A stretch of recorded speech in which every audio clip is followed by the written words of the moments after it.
Welcome back to the channel, guys. Today we're here with a potential new project.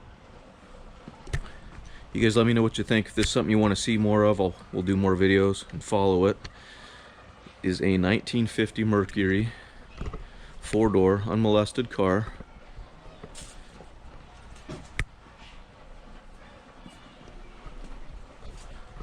Grandfather bought this car brand new from the Ford dealership he worked at as a mechanic at in 1950.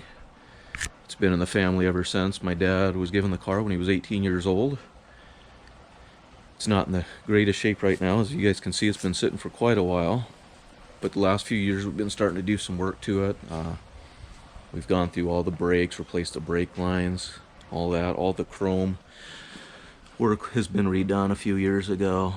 A little bit of dust all over it, as you can see at this point. Anyway, Dad went to fire the car up about a year ago. Realized all the coolant had drained into the block, so we had a bit of a problem. So here's what we got going now. Pulled the motor about a year ago. Thanks to COVID, just got the block back from the machine shop. That and waiting on parts and everything else. If any of you guys have been working on stuff lately, you know it's been an absolute nightmare. So we'll get the car cleaned off if we do more videos of it. You guys let me know if that's something that's worth my while, something you want to see or not. Yeah, it's a 4-door. Back in 1950, Grandma was being practical and wanted a 4-door car instead of the 2-door. But the suicide doors are pretty cool.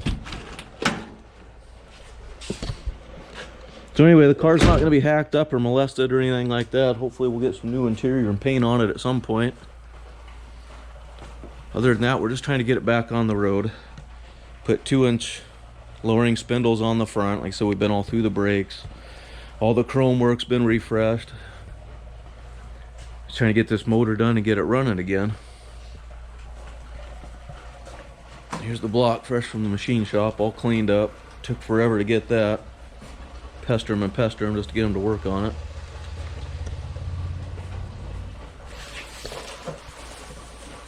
That is the original Mercury Flathead for this car.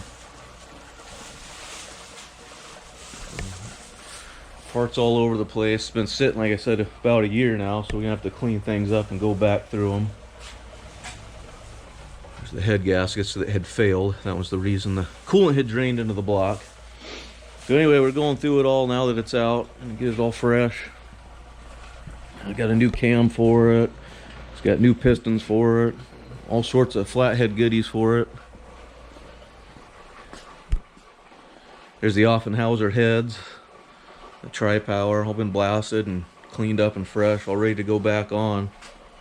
So hopefully we can get going on this thing. I believe we've got all the parts, all the new valves and everything he's been waiting on. Even got some new wheels for the car. Well, at least 2 of them anyway. This is what will be on the car, Lord willing. These are from Wheel Vintiques. They were ordered through Summit Racing. We bought these for my dad for his birthday 2 years ago. We got 2 of the wheels. The back 2 are going to be 1 inch wider, I'm sorry, than the fronts. So they had to be custom made. Summit didn't have those in stock. It's been over 2 years. We're still waiting on those wheels. I know COVID's been the standard excuse for everybody trying to get supply and parts to everybody, but this is beyond ridiculous. If any of you guys are considering doing business with Wheel Vintiques, I would strongly suggest you do a little research, maybe second guess that. Purchase before you made it. Luckily, like I said, these were made or purchased through Summit, so Lord willing, if we got to return them, we can at least get our money back and pick something else. But we've already chosen what you want to do on a car. That's really not the ideal situation. We've been lied to, given one excuse after another. Oh, they're out for chrome. Well, we're waiting on the drums. It's clear at this point they're just feeding us a line of garbage. So that's why they're getting called out here on this video.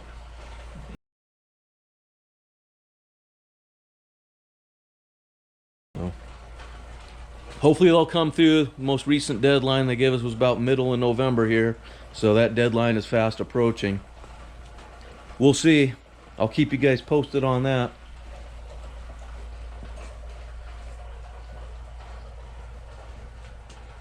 So we definitely need to clean up the engine bay too. That'll be a next project to tackle. Put a nice fresh clean motor in that. So, anyway, other than that, the car's in great shape, good condition. Like I said, you guys leave me a comment. Let me know if there's something you want me to do more videos of, something you want to see more of. We can certainly go from there. Things definitely old school in here. Dad's high school car. The old shag carpet there. Got the old foot pedal. Old Hurst 4-speed in here. So, really can't wait to get the car cleaned up and back on the road, guys. And like I said, we can follow the Flathead build if that's something you guys want to do. First fire up, all that. We'll track it. But yeah, you guys let me know. Let me know what you want to see. Let me know if there's a market for it. Lots of people got project cars. This is definitely one that's been in the books for a while. Dad's finally approaching retirement, so we're hoping to get to that. We got some work here. As you can see, there's crap all over the place. We got a garage full. Believe it or not, the Chevelle was painted almost 25 years ago, right here where all this junk sits. If you haven't seen that, you can check it out in my other videos. So that's where we're at, guys. That is the 1950 Mercury 4-door that's been in the family since it was new. A lot of sentimental value with the car. Granddad's, of course, long gone. Dad's approaching retirement. Lord willing, someday I'll be able to keep this thing in the family, but we'd like to get her back to her glory days. She's not going to be hacked on. It's not going to be a show car or a frame off by any means, but we definitely want to get it cleaned up and get her back on the road. Thanks for watching, guys. If you want to see more of this, please hit that like button. Please subscribe to the channel, and we'll see you on the next one.